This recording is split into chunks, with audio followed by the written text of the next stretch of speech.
Rob, you wrote a very strong piece for BizNews this week about charity and the uh, providing the or expressing a view that we should not be giving to charity in South Africa because this is propping up the ANC. Now, just before we go there, I'm not sure how aware you are that charity is a big business in South Africa. That during the time that I was in the corporate environment, I discovered to my horror that about 20% of the money that the company was giving to a particular charity went to the person who came and had tea with me, who, in other words, facilitated the transaction.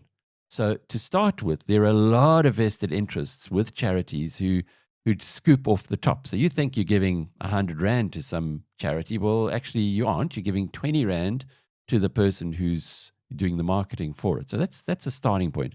But your argument was based much more powerfully than that. Just unpack it for us. Look, firstly, when you see Trump and Elon Musk collapsing USAID, and then you look at where the USAID money's gone, it is horrific. I mean, I'm not even going to give examples, but it's ballerinas for Hamas, and then the next minute these people go and attack Israel. It's insane. So if you take that down to the South Africa level, and maybe I'll take a little clap back at Mark Lubner, who said Rob Hersov is wrong. Let me just say something. The Lubners have been amazing.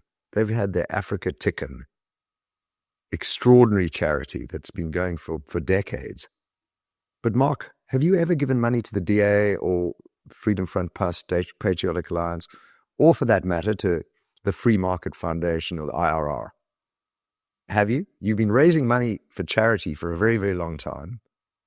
Have you ever asked those charities to ensure that the recipients understand this is money from free market people and that they should vote when they get a chance to vote, if they vote, for free market parties?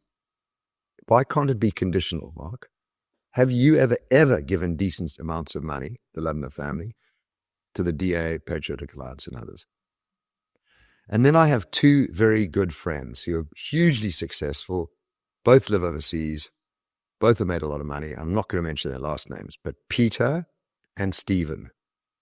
Both of you have given a lot of money, not through charities, but to charity in South Africa.